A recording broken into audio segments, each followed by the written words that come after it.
you sometimes hear stories from former Amish people, not necessarily from Lancaster County. I would think of more like plainer groups where they'll claim or they'll say that, well, I was told that if I leave the Amish, then I'm going to go to hell or I'm doomed, and have a lot of fear putting them in that sense. Can you talk about that? Is that something you've heard or come across, or are there maybe communities or families that provide that message to people? It just struck me as a very fear-based way to go about it. It is a fear-based way to go about it. And I think it has its roots in the idea or in the fact, there again, we have ideals and we have certain aspirations for our children. And that's something that is very universal. Everybody has certain aspirations for their children. They're not all the same, but sometimes the responses or the strategies to convince them to emulate your aspirations are rather human, misguided, not perfect, less than perfect. And that's one of them. But you have to bear in mind that the Amish people, generally speaking, are about commitment. That is a large part of a plain life, is the commitment to it. And the commitment to your spouse, the commitment to your community. Commitment still means a lot.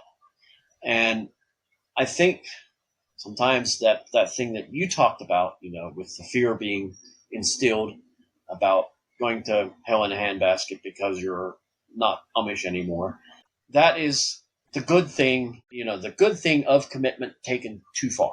Anything that's fear-based, I'm a little skeptical of. But we all have fears, It's something that we all deal with. So my response to that is you described it just right. That idea of if you leave the Amish, you're going to hell as fear-based is exactly right. And it is, I think it's rather misguided. So when you listen to some of the, there have been a number of former Amish people that have come out and talked about their experience in very negative terms. And you get a sense that there is definitely some trauma there, or I don't want to use psychological terms, but something there. Yeah. I certainly wouldn't discount that. Right. My impression was that there's different. I mean, sometimes there's I would call that kind of like a dysfunctional way, just if I looked at it from the outside. Yes, absolutely. Being, but is that the norm among Amish people? I mean, obviously, from what you're saying, it doesn't sound like it.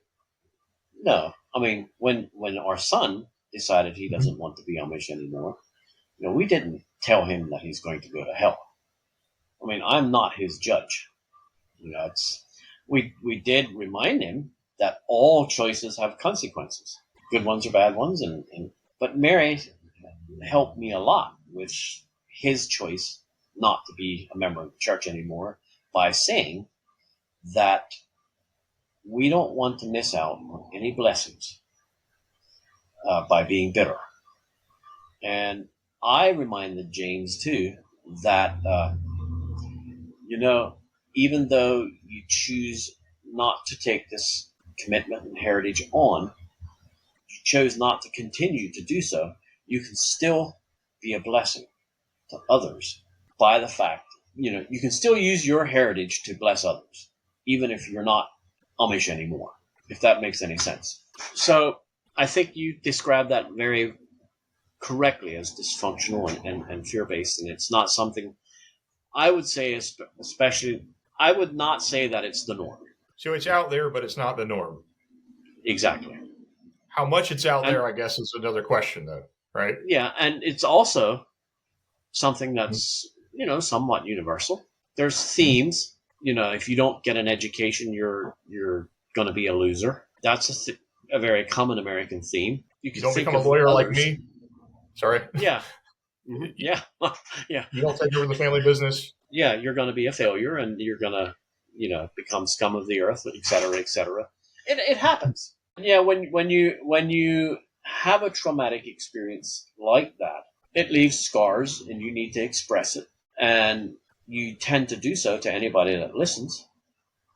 And sometimes it makes a good story for you to the scars of your past, to exhibit them, and so it's yeah. Doesn't mean it's not true. You say it makes a good story. Doesn't mean it's not true. Exactly. But it is a story that is compelling. I don't know if that's the right word, but for outsiders looking in to the Amish with some preconceptions that we have about them, Yeah. well, you can see how it would appeal to hear It's a someone's. little like us thinking that all Mormons have 6 wives. You know, That's or 6 dozen or whatever. You know, it's the way it is. probably why there's a lot of TV shows about Mormons with many wives. Yeah, Right? well, the other is interesting. The The other other, is fascinating. Yeah, the other is fascinating. yeah. By the other, I mean, you know, people that are different than yourself. The The other is other, fascinating. right. Yeah. I appreciate what you had to say on that.